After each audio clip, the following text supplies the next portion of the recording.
Final shot MCQs की ये 4th lecture है और इसमें 10 एमसीक्यूज़ हैं जो कि डिस्टेंस और डिस्प्लेसमेंट के टॉपिक पर है।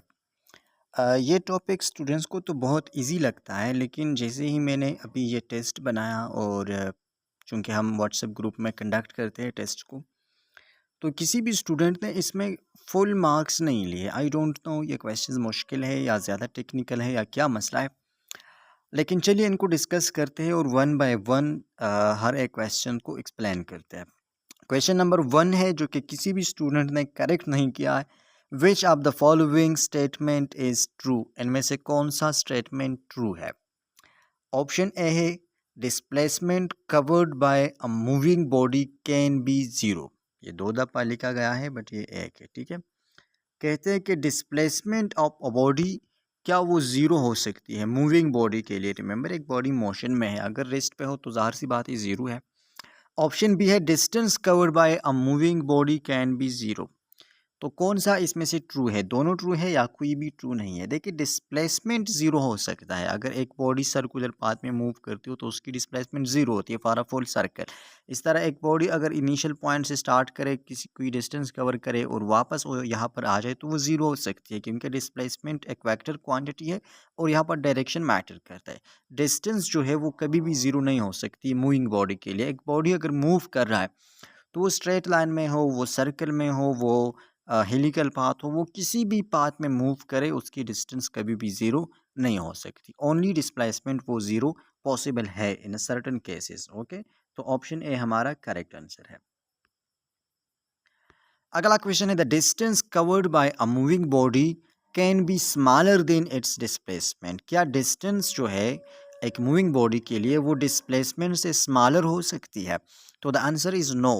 डिस्टेंस कभी भी डिस्प्लेसमेंट से स्मॉलर नहीं हो सकती। जो एस है ना डिस्टेंस, ये कभी भी स्मॉलर नहीं हो सकती डिस्प्लेसमेंट से, ठीक है। ऐसा पॉसिबल नहीं है। क्यों नहीं है? इसलिए नहीं है क्योंकि मैक्सिमम ये दोनों इक्वल कब होते हैं? जब एक बॉडी स्ट्रेट लाइन में मूव करते हो तो दोनों इक्वल होते हैं। इसके अलावा जो है एक बॉडी की डिस्प्लेसमेंट कम हो सकती है, ज़्यादा नहीं हो सकती। डिस्टेंस जो है वो ज़्यादा हो सकती है। तो इनका जो रेशो है वो हमेशा इक्वल टू 1 होगी या ग्रेटर देन 1 होगी। तो ग्रेटर देन 1 होने या इक्वल का मतलब है कि ये स्मॉलर कभी नहीं हो सकती डिस्प्लेसमेंट से। तो इट इज़ फॉल्स। अगला क्वेश्चन है बहुत ही आसान है।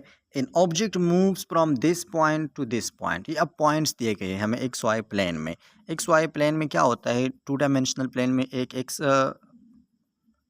चलो इसको मैं ड्रा कर लेता हूँ। ये एक्स कंपोनेंट है, ये वाई कंपोनेंट है। तो अगर कोई भी पॉइंट हम रिप्रेजेंट करना चाहे तो उसको कह लिखते एक्स वाई।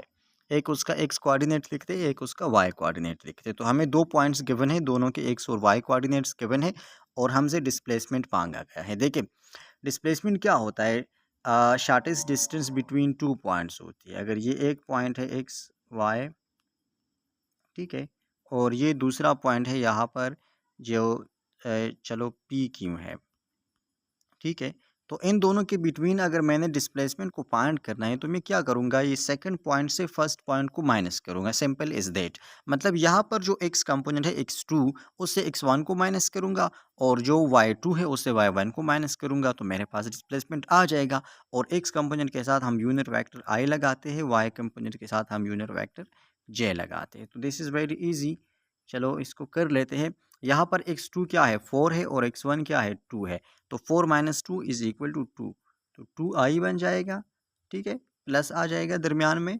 और यहाँ पर y2 क्या है? 7 है और यहाँ पर y2 क्या है? 3 है। तो 7 माइनस 3 इज इक्वल टू 4 और 4j आ जाएगा। 2i plus 4j, this is option B. तो कंसेप्ट यहाँ पर यह है कि अगर दो पॉइंट्स गिवन हो तो x2 से x1 को माइनस करें और y2 से y1 को माइनस करें। अगला क्वेश्चन है the displacement of an object is given by 3i plus 5j। क्या डिस्प्लेसमेंट है?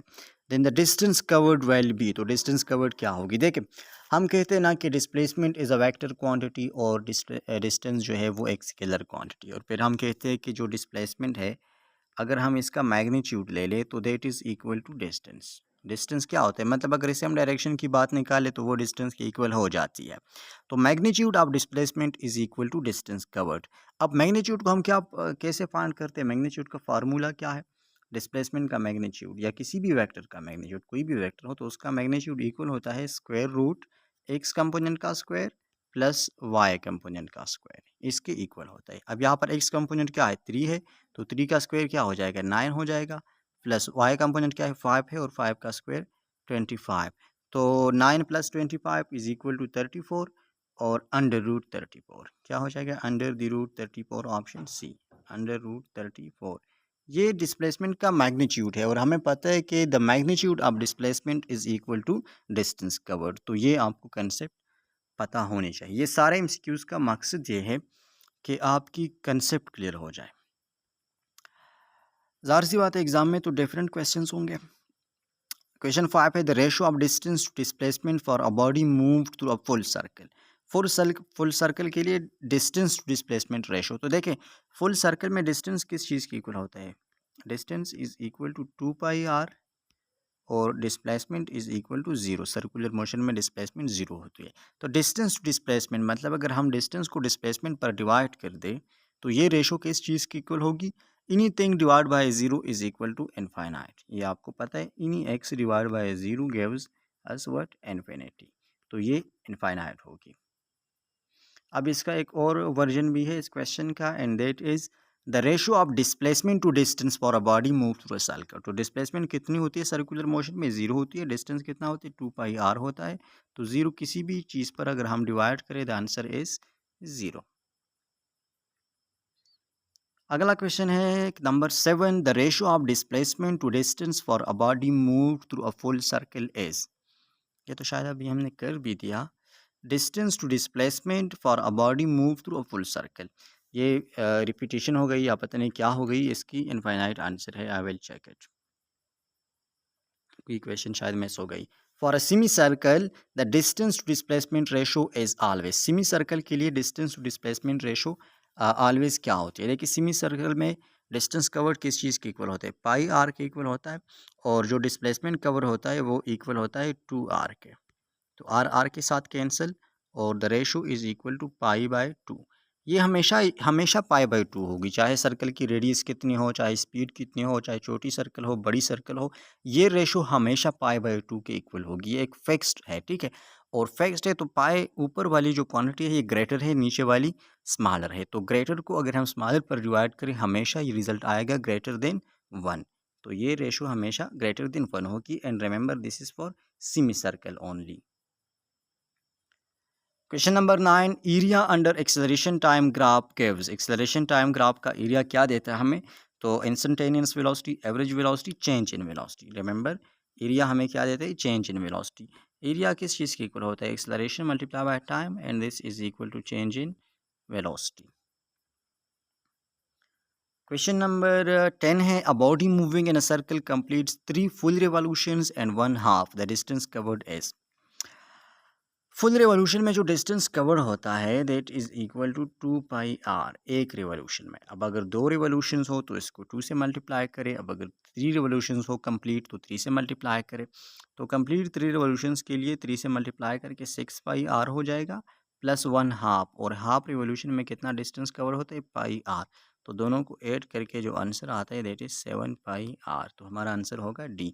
ये जो क्वेश्चन मिसिंग था क्वेश्चन नंबर 6 था शायद या 7 था, तो वो इस तरह से था कि द ग्रेडियंट ऑफ जो ग्रेडियंट है gradient of distance time graph gives, distance time graph का ग्रेडियंट क्या देता है, तो दैट इज स्पीड, ठीक है। ग्रेडियंट और स्लोप का मतलब सेम होता है, इसको इंक्लूड करने का मतलब ये था कि स्लोप को ग्रेडियंट बी कहते हैं, तो डिस्टेंस टाइम ग्राफ का स्लोप इक्वल टू स्पीड होता है और इसको दूसरा नाम ग्रेडियंट बी है, तो वो ये वाला क्वेश्चन था। आई होप आप लोगों को समझ आई होगी, मिलते हैं नेक्स्ट वीडियो में।